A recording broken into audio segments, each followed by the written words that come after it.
So what we're trying to go for on this exercise is a little bit of stretch in the low back. We want to get a little rotational stretch going on, so you need to find a place where you can lay flat on the floor. To start off, you're going to take one of your legs and you're going to bend your knee up towards your chest, keeping that knee flexed. What's going to happen is that when you hit a certain point, you're going to see that pelvis tilts, and as it tilts, you're going to feel your low back hit the floor, but you're also going to see that other knee is going to bend a little bit. So you can see when my knee comes up, it is right there that I get that maximal push down on that low back. Now in this position, my arms are out to the side. I want to keep my shoulder blades down towards the floor, and I'm going to take this knee and come up and across.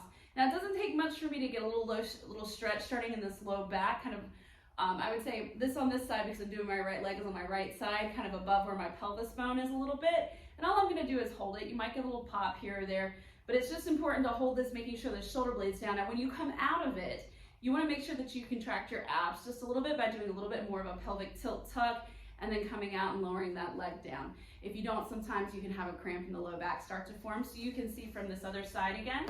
We're going to go ahead on the left leg, bend that knee up. You can see right here is where I get that big tuck in my pelvis. It's a huge shift at my low back. My knee comes up off the mat on the other side. And I'm going to rotate up and across. Make sure you keep this knee high as you do this.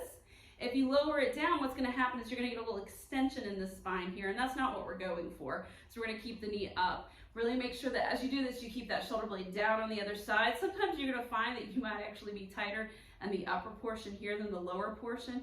If that's the case, let me know and we'll talk about a different stretch for you. So if you need to bend this bottom leg, the leg that's flat on the ground, that's also fine, because sometimes if you bend it a little bit, you'll get a better stretch in this low back area. Again, bringing the leg back, you want to make sure you do a little bit of a pelvic tilt so that you don't extend through your back and kick those back muscles in.